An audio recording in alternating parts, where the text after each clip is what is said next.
Ladies and gentlemen, welcome to a new episode of Patronkasts. Like our last episode in which we discussed redesigning 3D era characters, specifically Drawman, this time we are talking about Dairou, and it's me and Smokeman, just like last time, but this time we have a guest host with us, the artist himself, Merc1. Thank you for that. Yep. I know the name is a little tricky, because, lead speak is dead and all. Well, I'm getting used to it. Yeah. I really should rebrand at some point, make it easier. I think you're fine. I mean, maybe it's just because I'm old and I'm nostalgic for the lead speak. So, when we were talking about Drawman and the art we had commissioned, and our general feelings about the character, a big theme of that episode was that Drawman isn't really broken. The problem with him was his moves and that he needed some pants, but that's about it. And one thing is that we're going over a bunch of other fan art because they wanted to throw out the original concept when we felt it was fine the way it was. Yeah, that's true. This time's going to be very different because we actually had a radical redesign idea for Drawman, or for Dairou, and also, I don't think there's any other artists out there who have really given Dairou the old college try. I mean, there are some people who have drawn him, but they haven't really put the effort behind trying to make him look cool. They just kind of drew Drawman, or drew Dairou. Keep doing it. You know what? These D names are going to kill me. It's going to be a problem. There's a lot of editing that's going to have to be done for this episode, I think. Can't wait for the Darius one. Oh boy. But no, as far as I know, previous ones that we mentioned in the last episode, Jiga, I hope I'm saying that right, and Zamuel have done Dairou both. The one by Jiga, again, I'm not feeling it. It's just kind of random. Like, he has a coat, but no, like, back of the coat. Like, there's no coat tails to it. It just kind of, like, curves back his armpits. And, like, he's bald and shit. And it just seems like kind of a whatever, I didn't really know what to do, Dairou. I would, Have you seen that art? Yeah, I feel like it takes a little more from his alt costume, where he was kind of less clothed. But I don't know. The main thing that he did was he got rid of the Chinese Q hairstyle. The Manchurian hairstyle. Yeah, he just made him a bald guy. I'm looking at it right now, and yeah, he's fully bald. He's got the weird, like, incredibly tight, incredibly short vest. Yeah, you know what? The vest reminds me of, like, somebody from Soul Calibur, like Yunsung, maybe? Or Maxi. I can see that. It feels like that's the aesthetic he was going for, but it's...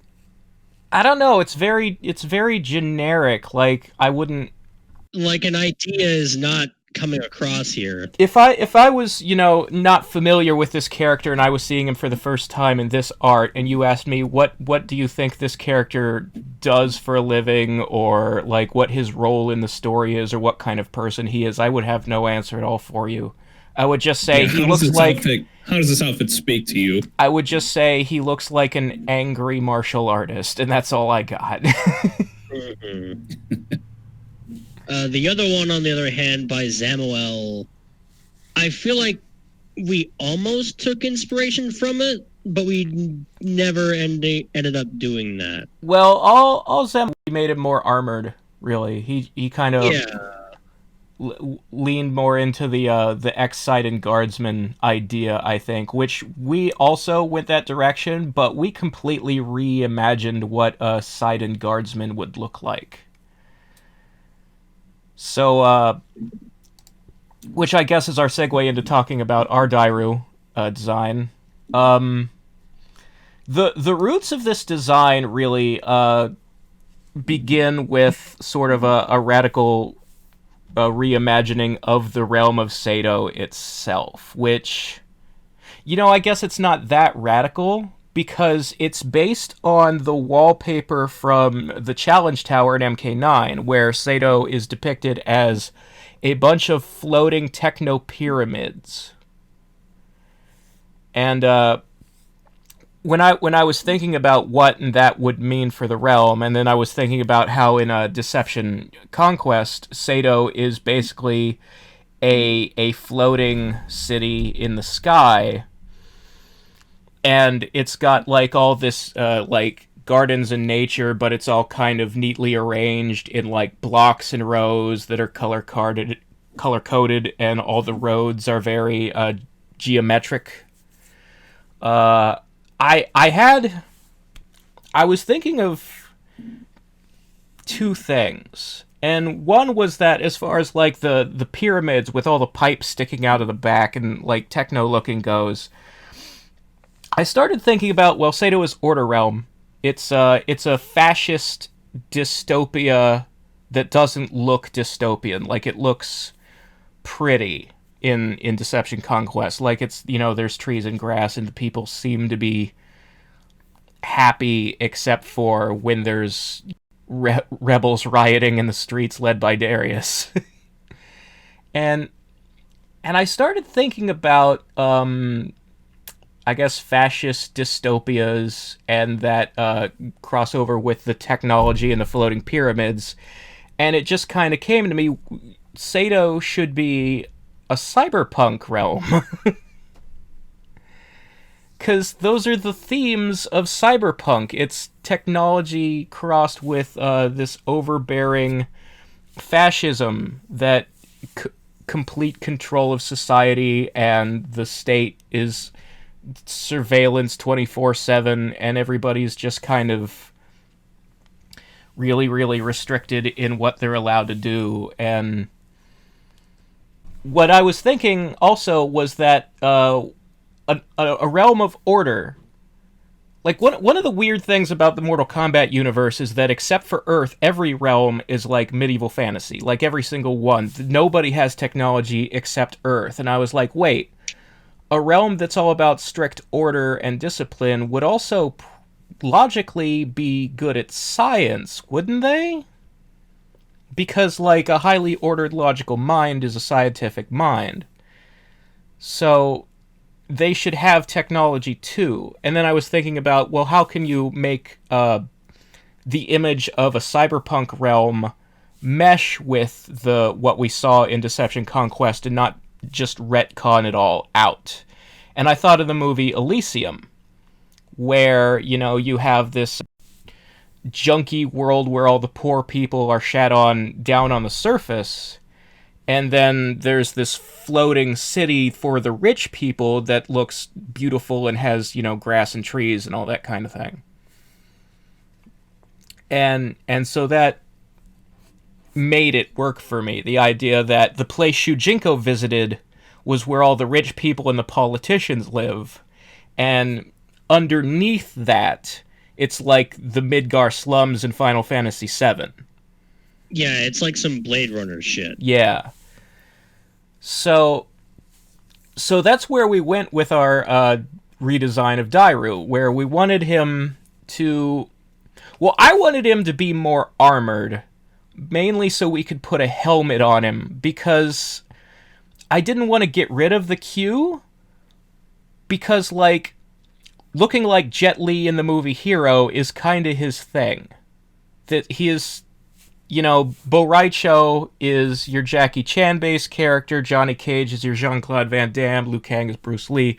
Dairou is supposed to be Jet Li, which is a shame because Jet Li is cool and deserves better, way fucking cooler than Dairou in Deception. Yeah. My background for Dairou is people who like listen know that I didn't begin becoming like a huge fan of the franchise until 9 came out or was coming out. So in the meantime, during the hype train, I was like doing a bunch of like my own research and shit. Granted, on the Mortal Kombat wiki, so that was mistake 1. when I looked up Dairou, like, immediately hated him. But back then, I, like, subscribed to the idea that 3D characters bad, trilogy characters good, until around the time Kenshi came out as DLC, and I'm like, that's what needs to happen. That they killed off all these characters in MK9 so that they could fix all these other ones that were actually kind of shitty before. And I was really disappointed. And yeah, that's not what they did it for. that's not what they did it for. No. So, when I first laid my eyes on Dairou, I like absolutely despised him. He is the epitome of bland, shitty, like 3D era design work. I've always, as a fan of the 3D era, Dairou is the character that I dislike the most from that era. Yes. And yes. You know, I always say there are no bad characters, except for Chronica and Cetrion. There are no bad characters from the 3D era. There's only ones that the engine failed, and they can be fixed. Dairou is a character where it wasn't just the gameplay that failed him, it was also the design. The half-shaved bald head is not an attractive look. I know it has its roots in Chinese history, and I wanted to honor that by not getting rid of it. But I was also like, can we cover it up, though? And if you look at my own fan art, when I drew Smoke for MK2, I did the same thing with his hair. I was like, can we not get rid of the long silver hair, but also, like, put him in a cowl and just have a ponytail sticking out, because I don't want to look at those girly bangs. So that's always kind of my solution to a bad haircut on an MK character is like, look, I get that's their canon hair. How can I work with that but not have to look at it? Yeah, there's tons of alternate ways in which, like, a hairstyle can be kind of reworked and whatnot. Yeah. So, but I just think for Dairou, it's easy given his backstory as a past guardsman. You can just put him in his armor and put a helmet on him. Yeah, it's really kind of like what Ed likes to say, the stars aligning, in a sense. Like, if you look at his old primary in Deception, it's just fucking visual gibberish. Yeah, like, that is a phrase that I use a lot for him and some other characters, particularly Kai and Jarek in Armageddon. Whenever they give these characters like a breastplate that's made of leather, it doesn't look like anything that's ever existed in the world. It's got all these like weird shapes and like it's almost like it's like MK9 Scorpion but brown. I don't know why they do this. I don't either. And the baggy sleeves were like not helping.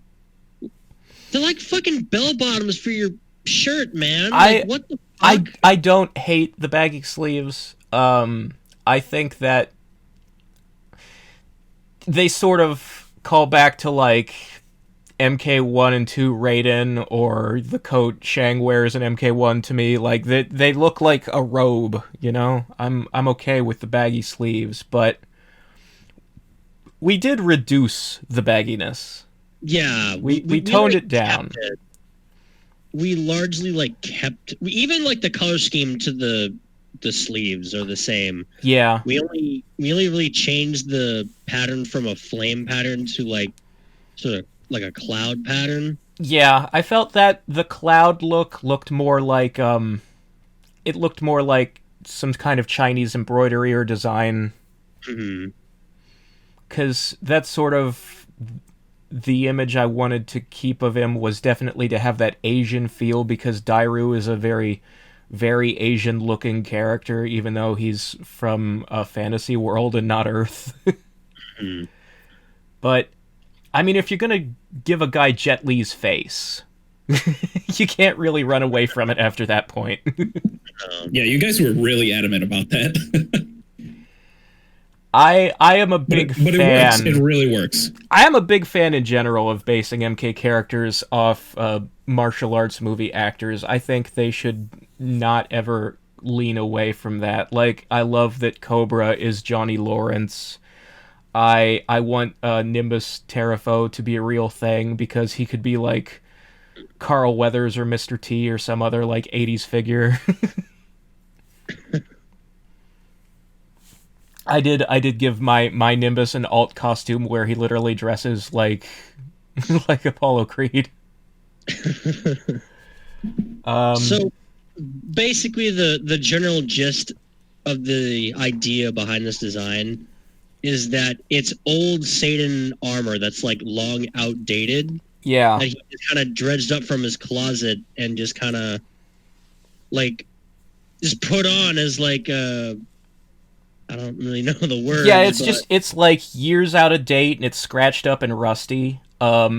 Because when I think of the aesthetic of Cyberpunk, I think of like a lot of like old abandoned industrial buildings that are just covered in rust and grime and like pipes and like nuts and bolts that's just like really brown and grody dripping.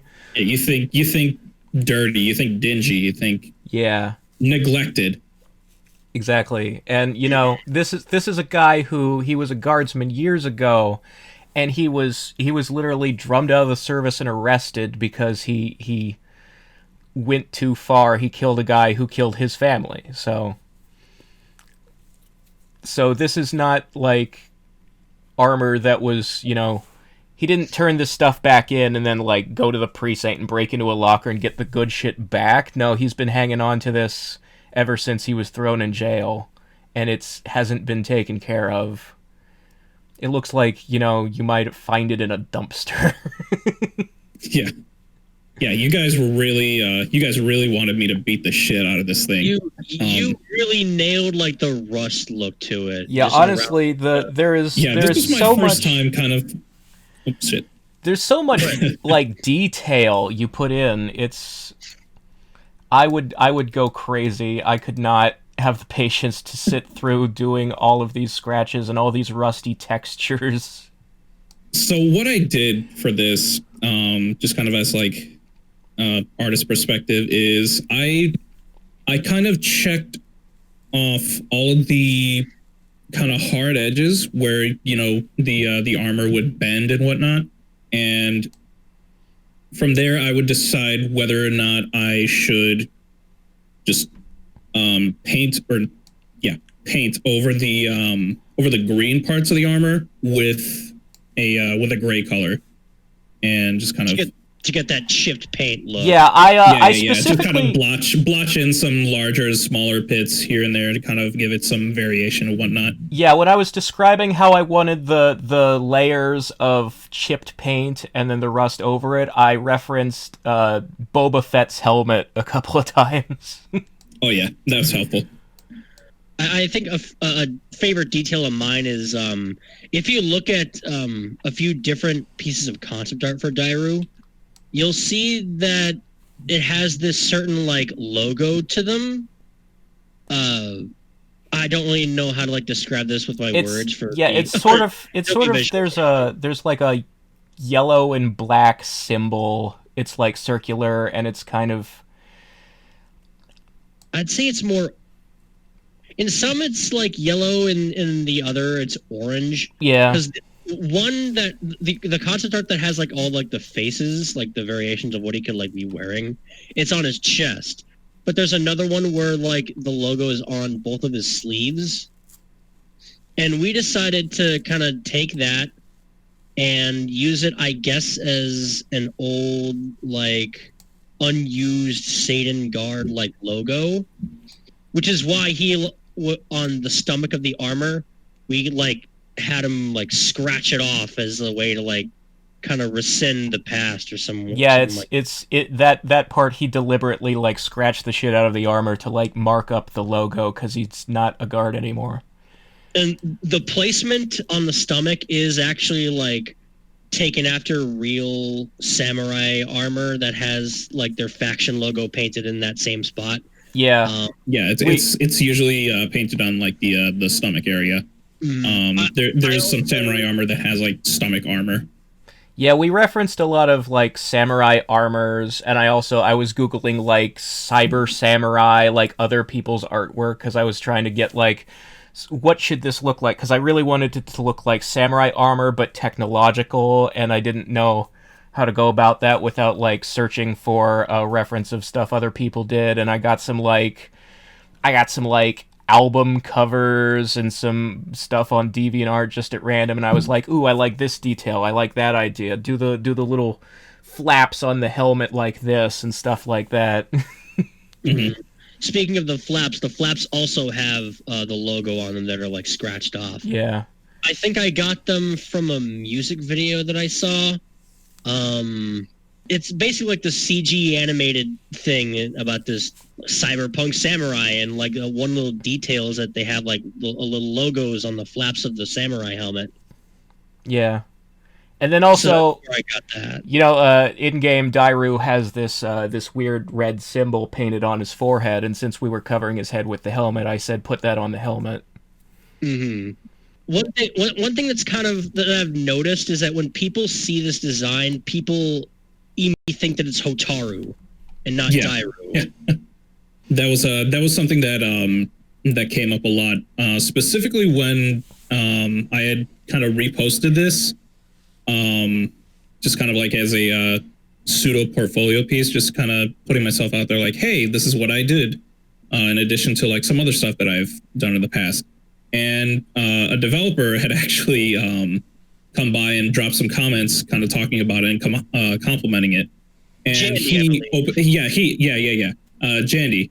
He admitted that he himself had thought that this was Hotaru, but then he's like, oh, but Hotaru wouldn't have left his armor this dingy and whatnot. So yeah. That's actually, I think that's a good thing, because when we do get around to Hotaru, we want it to have the same aesthetic, although nicer and cleaner, and also like more insect-like for the more modern design, because that's kind of his thing. And he'll also probably have like a white ponytail sticking out. Hotaru will probably have elements taken from both this Dairou design and an eventual Darius design that we have planned. We do have some really cool ideas for Darius that I'm looking forward to, in terms of like what we think his special moves should be, and showing that in the artwork. Mm-hmm. I am looking forward to that one, because I feel like Darius... The problem with Dairou and Darius in terms of their moves is that they both feel like create-a characters, like they just kind of got a mashup of other people's moves at random, and they don't really have any design that speaks to who they're supposed to be. And I feel like Darius, as like this paramilitary rebel leader, should have stuff like taser sticks and stun grenades and, you know, that kind of thing. Yeah, tear gas and shit. Yeah. And so for Dairou, what I want to do is, in the original concept art for Dairou from Deadly Alliance's crypt, because he was supposed to be in that game, he was designed to have two samurai swords. He was going to dual wield katanas and be a rival to Kenshi. And they were gonna, you know, it was gonna be like samurai with one sword versus samurai with two swords. And like, Dairou was going to be this mercenary who was hired to guard Shang Tsung's palace. And so Kenshi would have to get past him to get in and go after Shang. In the game as it is, since Dairou ended up on the cutting room floor, Kenshi fights Movado in that place instead.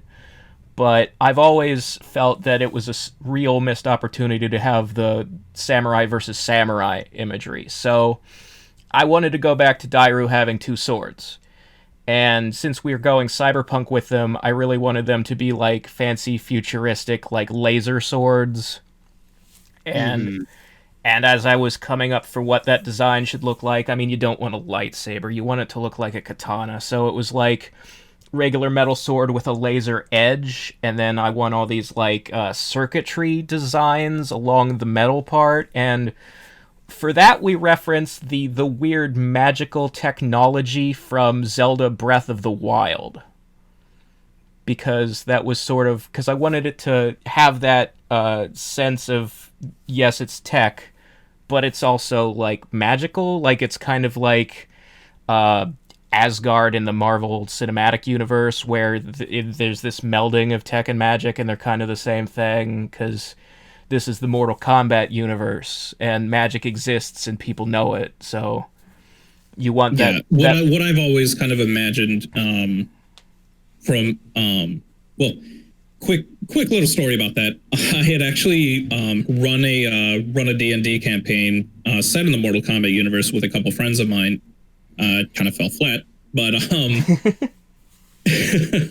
there's a lot to planning a D&D campaign, and it was my first time DMing. I was not prepared. Yeah.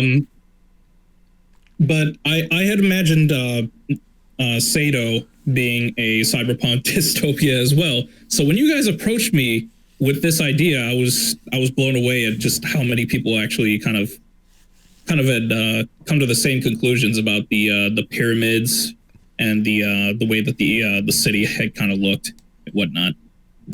Mm-hmm. Yeah. But and I think some people might be turned off by the idea of these, like the sort of Blade Runner aesthetic of it.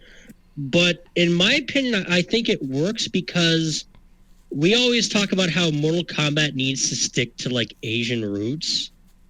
Cyberpunk is like kind of like a futuristic like Tokyo vibe to it. Yeah, there's a it's very rooted in like Japanese.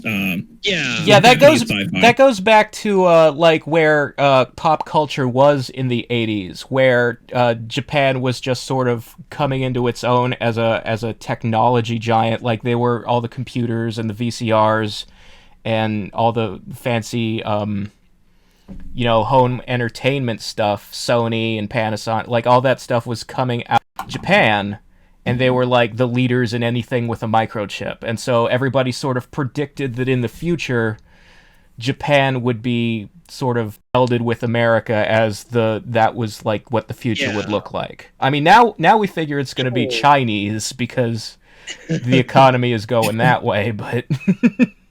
But yeah, people in the early 80s are like scared of that happening too, and that's kind of where like Blade Runner was. Like there's obviously that shot of the flying car passing by this food advertisement of like a geisha and shit like that, and all this Japanese kanji neon signs and shit. You still see that in like cyberpunk stuff today because a lot of it is influenced by stuff like Ghost in the Shell, which is also influenced by Blade Runner, but is also made in Japan. So the idea that the cyberpunk future will have a lot of holographic billboards speaking Japanese and a lot of like geishas is definitely still out there. I really dig that idea for sort of like the actual like planet, if you will, for Sato. Yeah. But going back to the swords, because I was talking about like how to revamp his special moves. Since we went with these laser swords, it occurred to me that like all of his moves should like involve the making like laser shockwaves come off the sword and like. That's how you like reimagine that like iron leg move, where instead of just like kicking, he could like swipe with the swords and make that same sort of like buzzsaw like shape thing. Yeah, and I pictured giving him a special move that is like an auto combo, and it works sort of like Cloud's cross slash in Final Fantasy. Mm-hmm. And that's where the symbol behind him in this art comes from, because it's the same symbol that's on his forehead that he like drew with the sword. Yeah, we imagine it like him like carving the symbol in the air out of these shockwaves and then like cutting a giant version of the symbol into you and stuff like that. Sort of like an after image of the laser, I guess. Yeah. 'Cause a move that I came up with is where, you know, like the whole like samurai draw where like they're like both like running at each other and pass each other, you know what I mean? Yeah, like the Ayajutsu, they keep it in the sheath until the last second, and then they swing it once and put it right back in the sheath. Yeah, exactly. Like I want to move like that, where it's just like lightning fast. Just all you see is just the like a orange like line going across the screen, and like if you EX it or something like that, it could like go for like a a pop-up that you could kind of make a tight link with and shit like that. That'd be super fun to do. Yeah. One special move I really want to see is a parry where it's kind of like a reference to that weird move that he had in Deception where he'd switch places with them, where if the opponent actually hits them during the stance, they actually switch sides, like switch up positions, but just in like a puff of smoke. But like the only thing you see is the sword straight through their back, if you know what I mean. I don't know if I described that very well, but I kind of get it. Yeah. So another thing, like, I mean, I wanted to keep as many like recognizable elements of Dairu's original design as we could that weren't ugly. So that's why I said to keep the puffy sleeves and the color scheme and like the black and orange cloud instead of flame, but still that idea. And then like the flowing in the wind red ribbons that are tied around his forearm. I feel like that helps a little bit so you can still tell who the character is, and like the rest of it being like brown and a very like dull olive green. And another thing was, as we were talking about like how to draw the armor and make it look technological, I thought it would be cool to have all these little like reflector lights in certain places. that's actually my favorite detail. How I love one of the shoulder pads.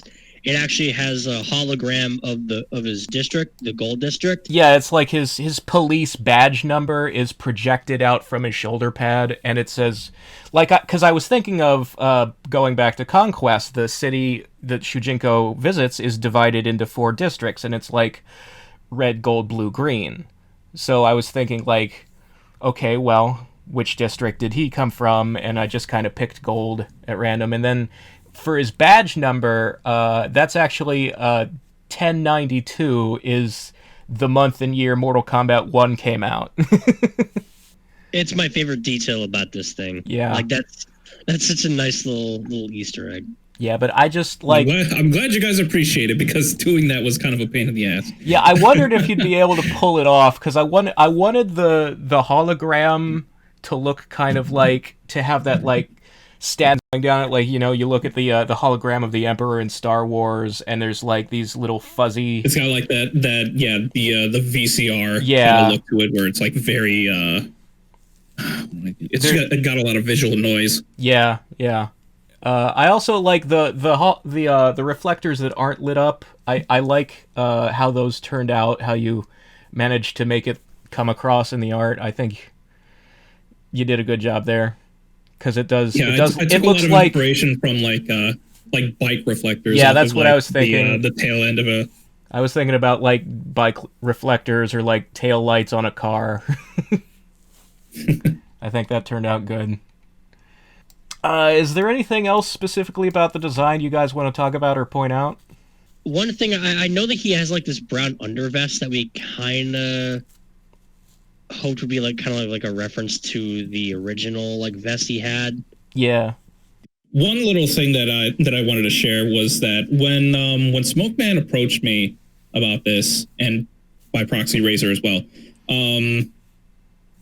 I had originally thought that you guys were from the descriptions that I was given. Originally, I had thought that you guys were kind of leaning more towards this being power armor. And so I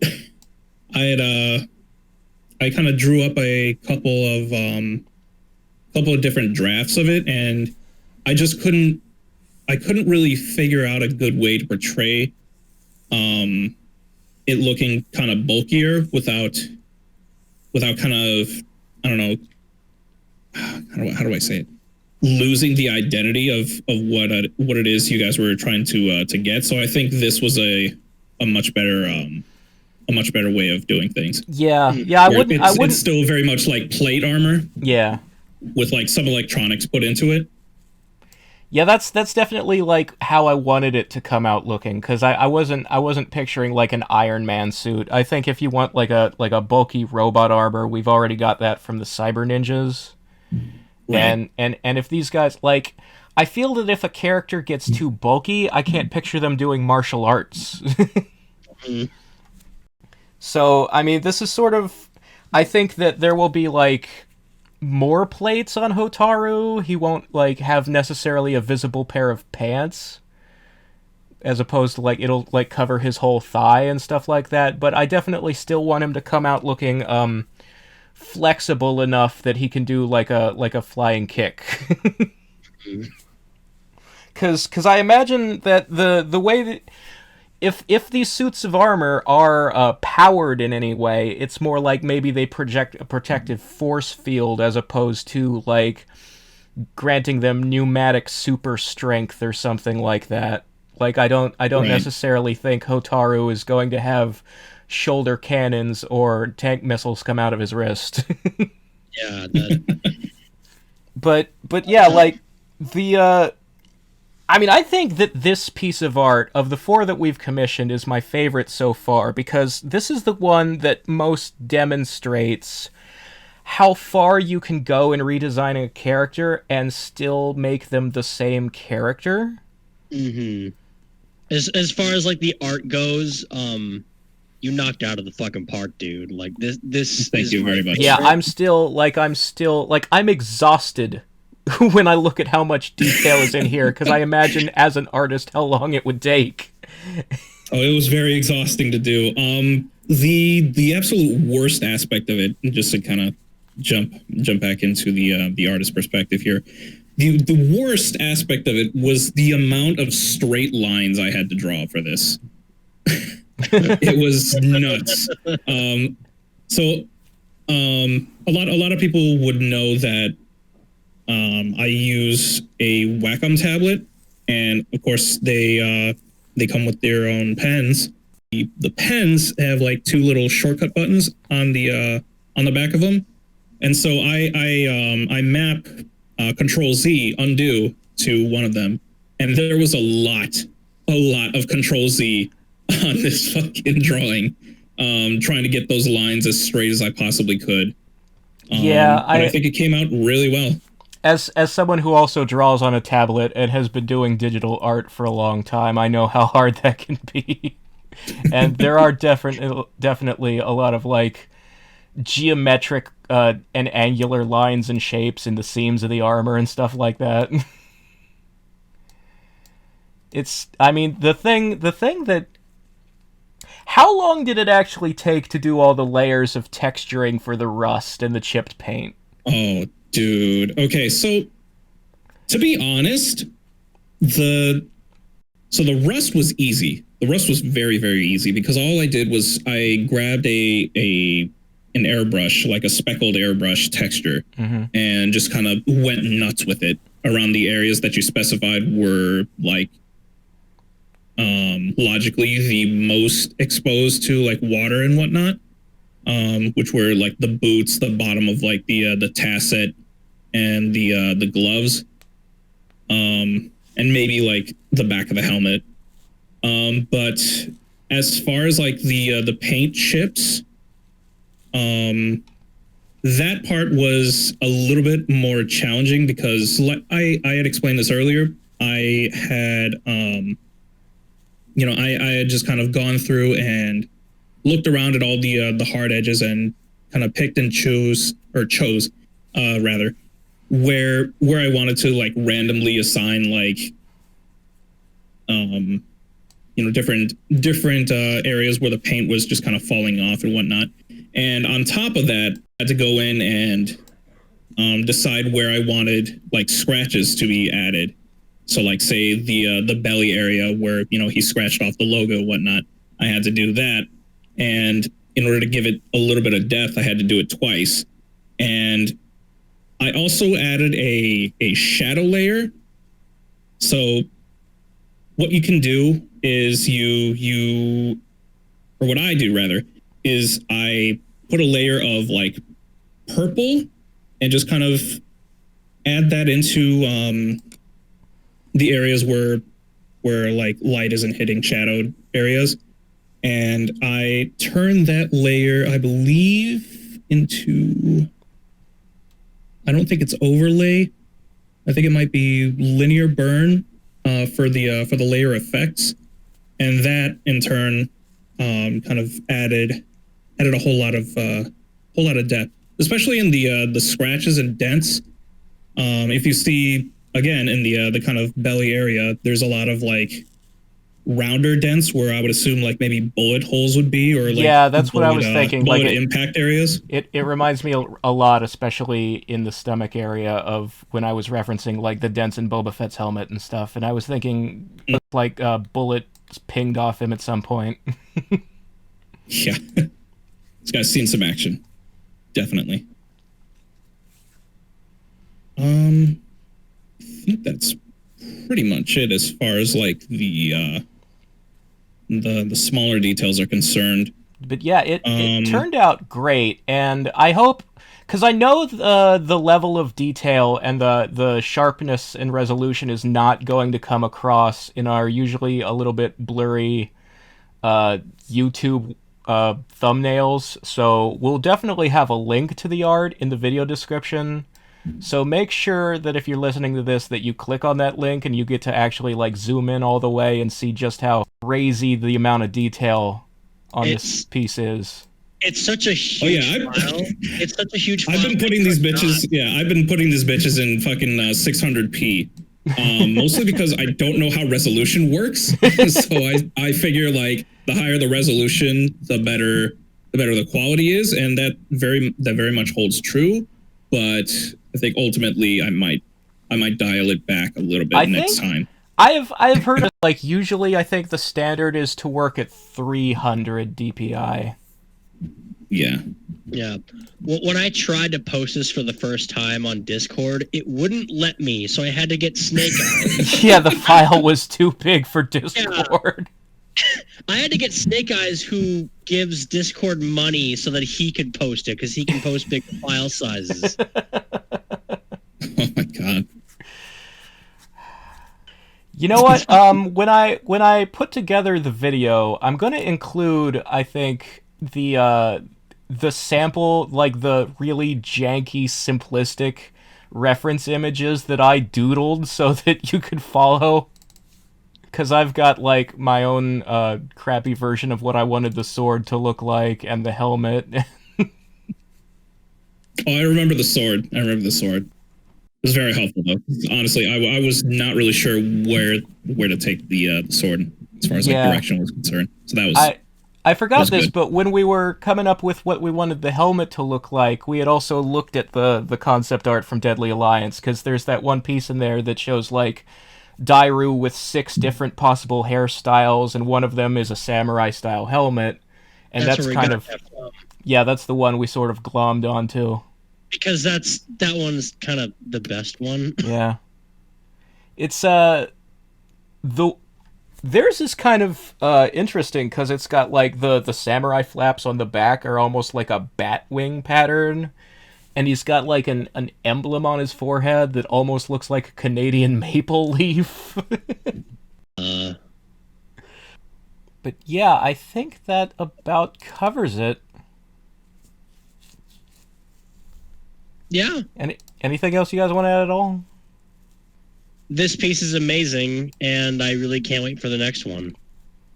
Yeah, this is definitely my favorite of the ones we've done so far. And I think, like I was saying about how it emphasizes that you can change a lot and still have the character be recognizable, and I feel like this is a proof of concept for what we wish they would fucking do, you know? Like, look at how they made Stryker not a fat schlub when they made MK9. And it's just like, look, no, you can do this with every 3D era character. They aren't forever irreparably broken. They can be fixed fairly simply. You just have to look in to what the concept was when this character was made. What were they trying to do? Why didn't it work? And then once you understand the core concept, like what is Dairou, what is Sado, what are the themes? Who is he? Yeah. Who is this person and why does he do what he does? Once you understand that, it really shouldn't be hard to design a character in a way that makes them look cool. And I feel like that's the difference between these pieces, and this is going back to what we were saying about the Dramen fan art we were looking at last episode, is a lot of those artists were trying to find a new story for the character and like try to start over from scratch. And you don't need to do that. In fact, it's better when you don't, because there was already something there. They didn't fail in the having an idea part, they failed in the execution of the idea.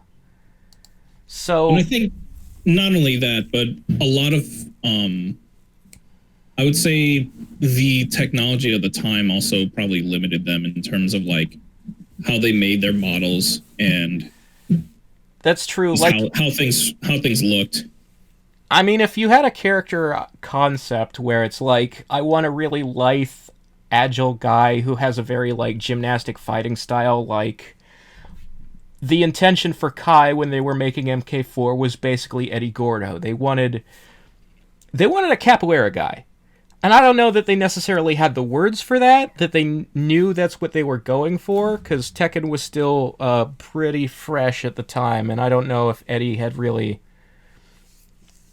was the specific reference in their consciousness. But it's obvious that's the thing. Problem is, when you're motion capturing and you don't have a guy who knows capoeira, you just have Carlos Pacina, and you know that guy can't do a handstand for real.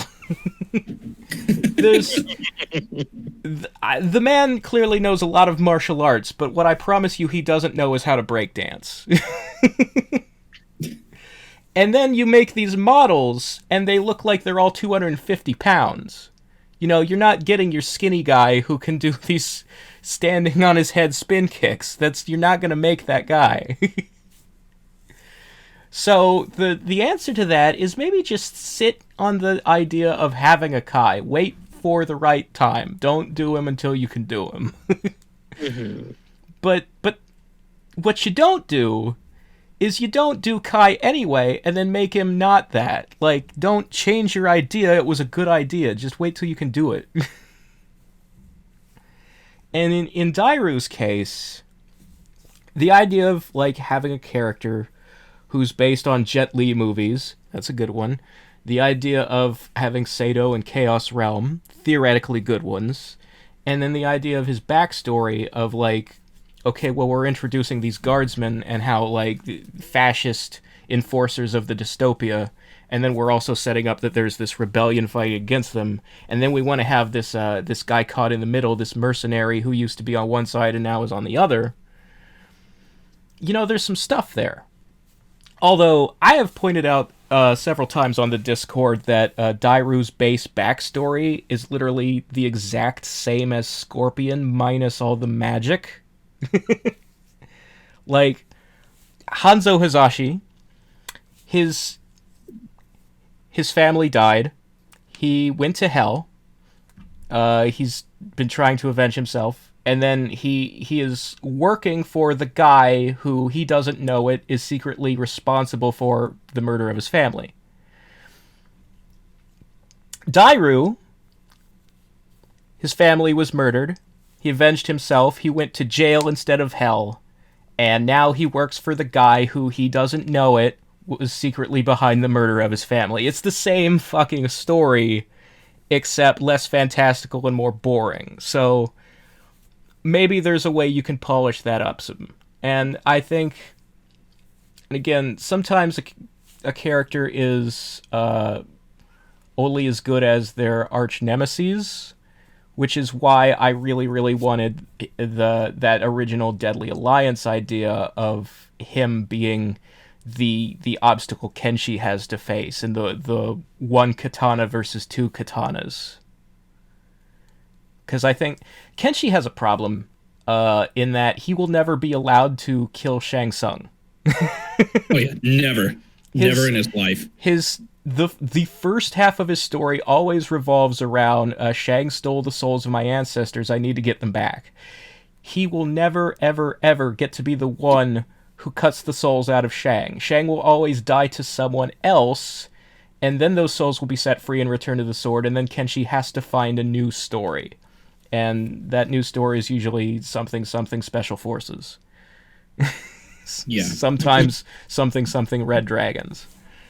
And of course the red dragons will never get their due because they're not Kano. So I just feel like if you're gonna do something with Dairou, Kenshi is your way in, and then you can do more after that. Like he's a mercenary. He'll work for whoever's got the coin. There's a lot of places you can fit a guy like that. He could have been working for Kodal instead of Aaron Black, or in addition to Aaron Black. He could be hired by any villain faction. He could be, maybe somebody goes to Sato in a story and they need a guide to show them around and help them find whatever artifact they're there to steal, or whatever the story is.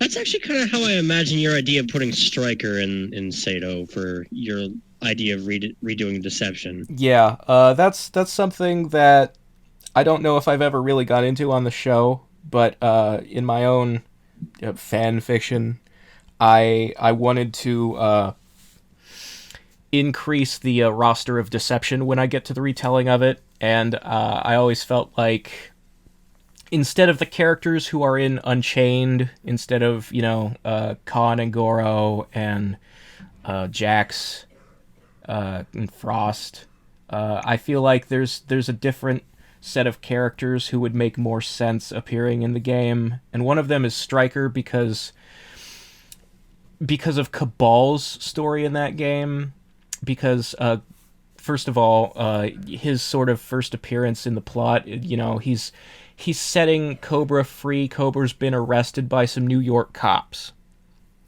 and Cabal and Kira show up and kill the cops and let Cobra out of the back of the squad car, and they escape. And I was thinking of that. I was thinking, wait, the story specifies New York, doesn't it? Stryker's a New York cop, and he knew Cabal. He was like an ally of his in MK3. And I've always wanted to see the vigilante years post MK3 Cabal that his ending sort of promised, but we never actually got. And I always kind of imagined maybe when Cabal was doing his vigilante thing and running around killing black dragons, maybe Stryker was like his Commissioner Gordon, his help on the inside.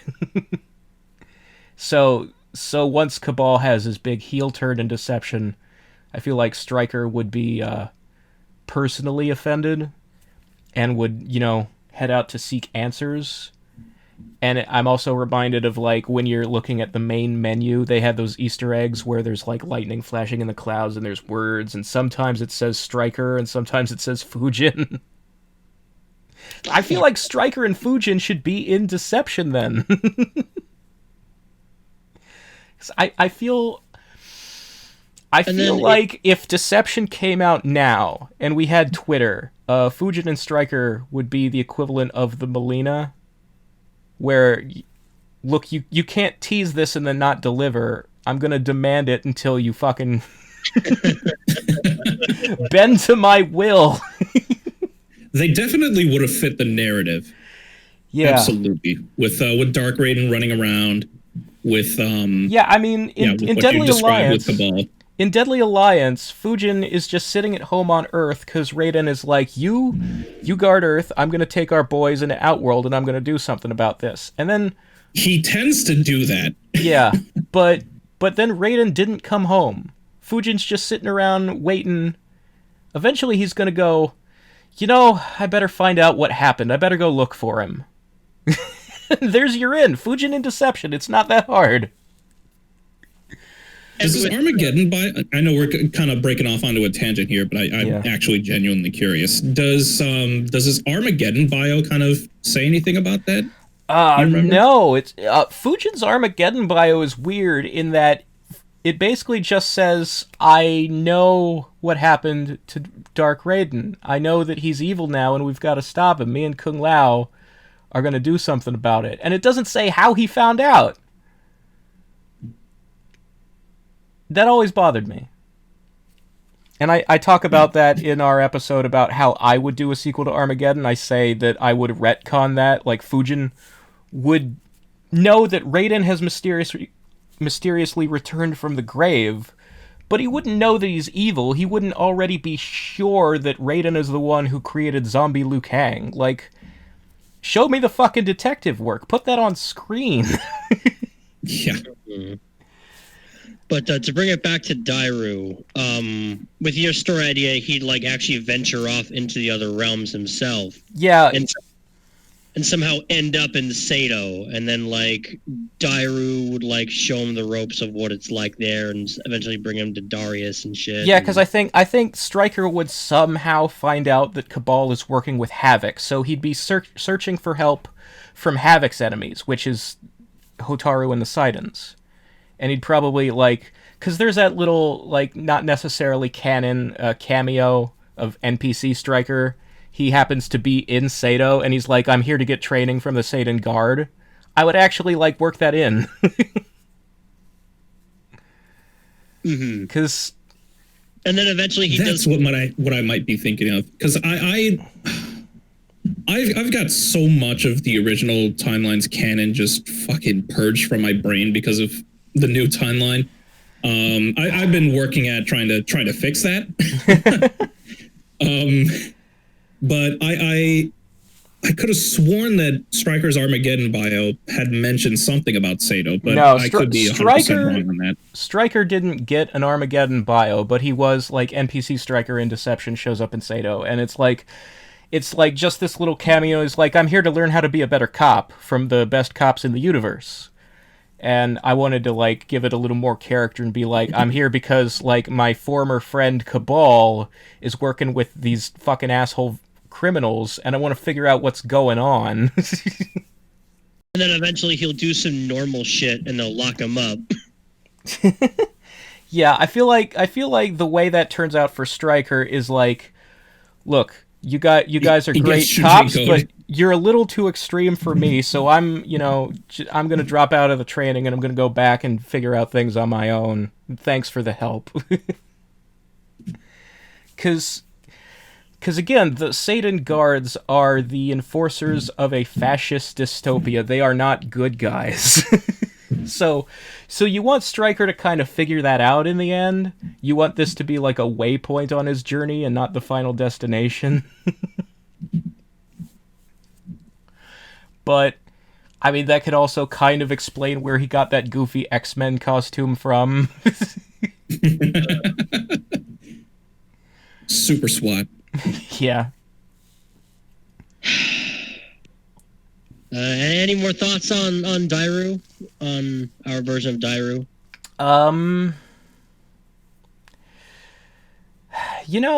Story-wise, there is kind of a hole at the end of a story where the plot seems to have been in Deception.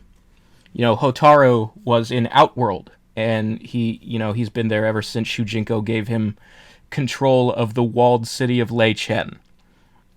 And then he ends up working for Onaga because he's like, finally a leader has come to Outworld who will, get this shit under control. The Onaga's leadership style appeals to the Sidon way of life.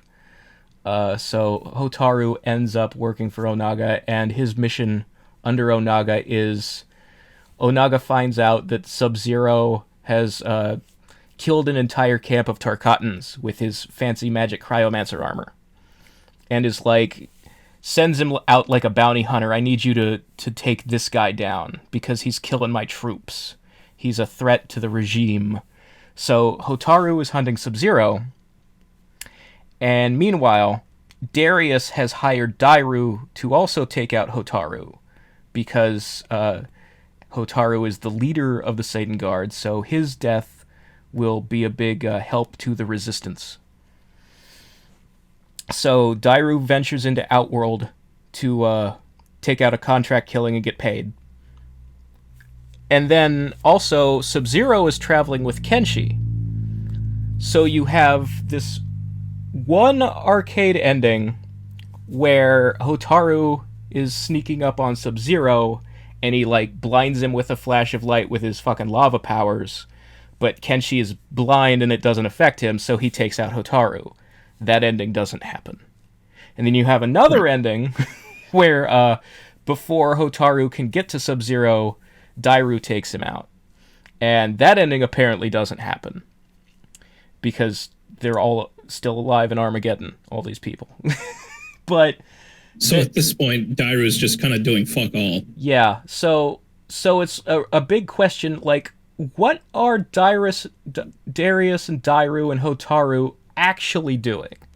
And I think the key to it is there's Darius's arcade ending, which says that while Hotaru is busy, him and the Resistance managed to steal the Declaration of Order, or whatever it's called, which is their, like, it's their Declaration of Independence, or their Constitution. It's their foundational legal document, and it's like the rule book on which all of Satan government and culture is founded on, or whatever, and Darius manages to steal this, and then Hotaru has to leave what he's doing in Outworld and come back to Sato and try to get the document back.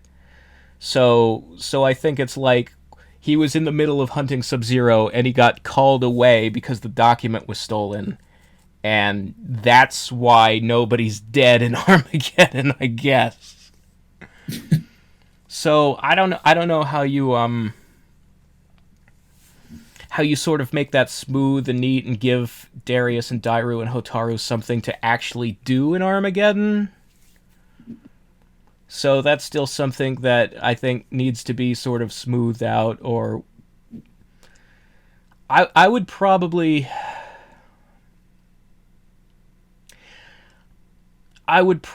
sort of do away with that aspect of it and have Dairou actually kill Hotaru, and then maybe make Hotaru a revenant in Armageddon? Because I feel like maybe you could do something cool with an undead Hotaru working for Shinnok and MKA. Because he doesn't enjoy his different. He does enjoy his fascist regimes. I think maybe he'd like it in the Nether Realm. Maybe he would enjoy being a new member of the Brotherhood of the Shadow. Maybe he could be Shinnok's new general since Reiko is working for Khan again. But as for Dairou, I don't know, maybe there's an interesting way to go about it where, okay, so he was the one who injured Kenshi, and then Sub-Zero saved Kenshi's life, and the two of them have been traveling throughout Deception. Maybe they run into each other again, like when Dairou shows up, Hotaru, and collect his money, it happens to be at the same time Hotaru is fighting Sub-Zero and Kenshi. So maybe Kenshi and Dairou get to have a moment where they like, yeah, I nearly killed you, but it wasn't personal, kid. It was just for the money, don't. And then they like make peace and they work together to take Hotaru down, something like that. I don't know. I dig it. Like a samurai team up. Yeah, like I feel like Darius and Dairou, like the most interesting thing about Dairou is the question of like does he have a personal code of honor? Like, is he like the Mandalorian where, yes, he's a bounty hunter and he does everything for money, but there are like, what will he and won't he do? Where does he draw the line morally? Because that's sort of, if you're trying to give the character depth and find a third dimension to him, I feel like that's where it lies, because they do kind of play with a little bit in the wording of his bio about how he used to believe in order, that he used to like really believe in what the Satan Guards did, and then being accused of like going too far when he avenged his family. That's sort of what that was the turning point where he realized, okay, so the guards don't actually stand for justice, they just stand for upholding these rules that aren't necessarily what's best. But he's also like, okay, so I'm not fully about order anymore, but I'm not going to devolve all the way into chaos. Those guys are crazy and stupid. So I feel like he's sort of searching for what to do with his life as this, like, drifter who just goes from job to job. And I think maybe, you know, that's a trope, like the bounty hunter, like, trying to figure out his own morals and, like, what, you know, am I a good guy, am I a bad guy, where am I in between, that anti-hero vagueness where you're still finding yourself. And I think, again, like The Mandalorian, that's sort of the appeal of that show, is seeing this guy who, yeah, he'll kill people and he does, you know, bad things for money, but he's clearly got a heart because he's, like, taking care of Baby Yoda. You know, maybe there's a way, because we joke sometimes about how would we do it if Baraka had his own game, and the joke is always just do what Malibu did and have him taking care of that blue baby. Blue baby. maybe Dairou somehow plays into the blue baby story. Maybe he ends up with Baraka. That'd be funny. I think that would be pretty amusing, actually. I think there might be something you could do with that. But yeah, I think that about wraps it up for how we would fix Dairou. And again, like, the message behind these episodes continues to be, it's really not that hard to fix people. You just have to want to. Like, they're not that broken. Like, sure, this design was granted a radical departure, but at the just pulling from his backstory. Yeah, that's the thing. Like, it visually looks completely different most of the way. Like, it's like 80% a different character. But that 80% really isn't a far leap from the character. It's all based on what's already there. You just have to be more, like, creative and try to make what's there more interesting. It's just not that hard. Because I know there will be a lot of people who will look at a design that goes in a radical different direction like this, and they'll think, I never would have thought of that. This is really creative, and they'll be very impressed. And I just want the listeners to realize that we didn't try as hard as you think we did. It was actually kind of easy. If you really want to be, like, doing this kind of thing too, it doesn't require any particularly special skill except for the drawing aspect of it. Like, just the coming up with an idea really isn't that hard. Anybody could do it. You know, everybody out there, I would encourage them to take their own shot at reimagining a character that they think didn't work the first time, but they, you know, have some fondness for them and would like to see them back. And, you know, if you do that, drop a line. Let us see what you have in mind. Because I love looking at other people's fan art and seeing this kind of stuff and how the final product turns out. It's fascinating to me. And I'm sure it's fascinating to our listeners, too, and that's why they're here. In regards to how easy some redesigns can be, I think you can look forward to the next episode. And we did mention red dragons earlier, so let that be your very, very, very obvious hint. There are some characters who all it might take is a single piece of clothing and to not treat them as a joke.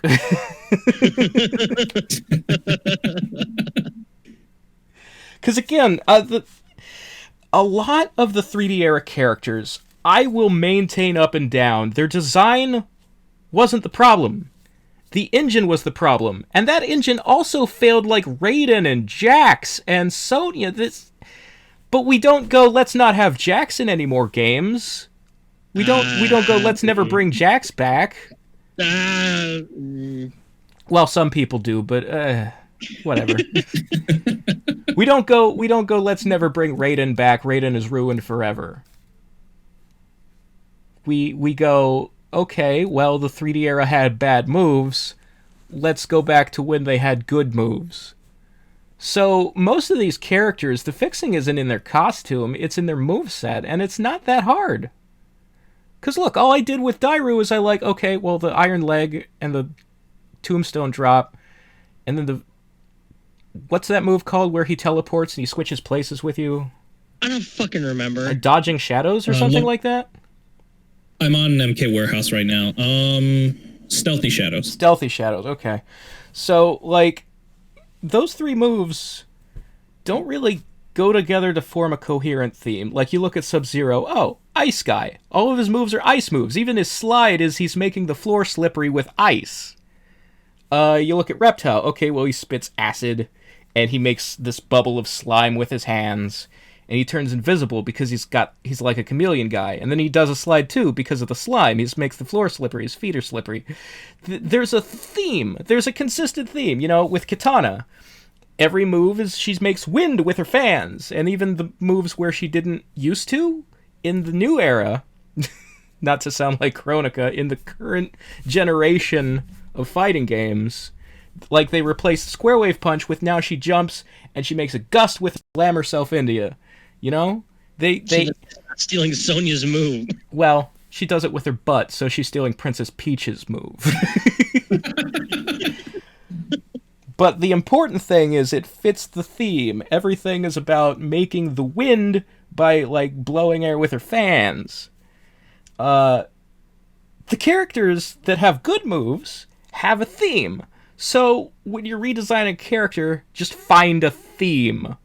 For example, with Dairou, we went, okay, well, laser swords. All of his moves, all the move ideas we had are for these, laser edge techno weapons. Not that hard. Just find a theme. And that's, that about wraps it up. That's the final message that I want to convey with this episode, is just find a theme. When you find the theme, you can fix the character.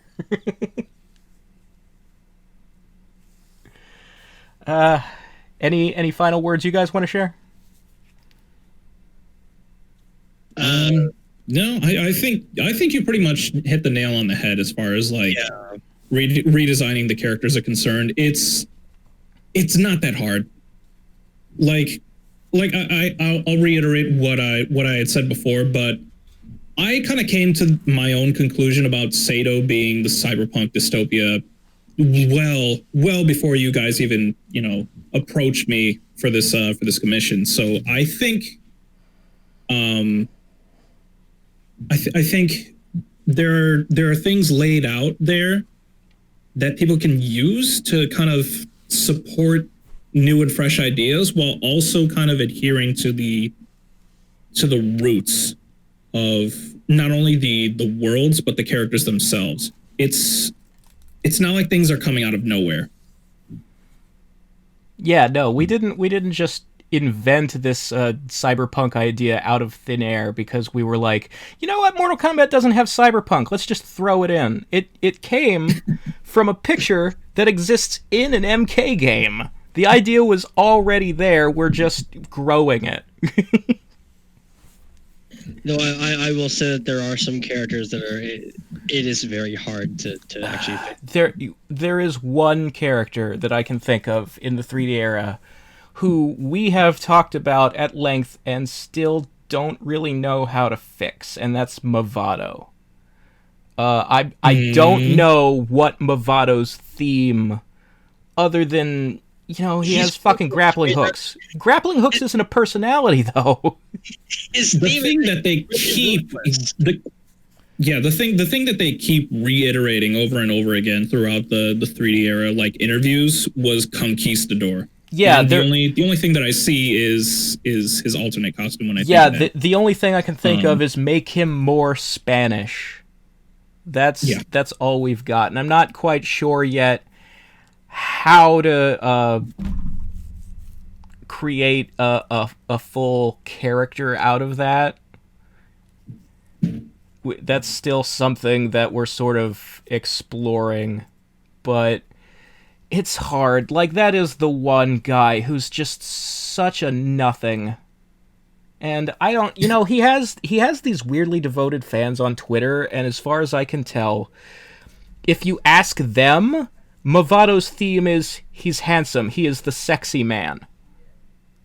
And I don't know what to do with that information. That's woof. Yeah. Okay, so I should make him look like a dancer? He's the fighting male stripper? it. What the fuck? You keep the black trench coat. You just slap a white like puffy shirt underneath it with like a cravat or some shit. Maybe a rose. You know what? I was thinking about a pirate puffy shirt. I was thinking that. We almost fucking did that, man. You know what? I'm good. Yes, dress him like Meatloaf except skinny. I think that's gonna work. I think we're getting somewhere. Bringing you ideation live here on the Nethercast. Yeah. He's it's all coming back to me now.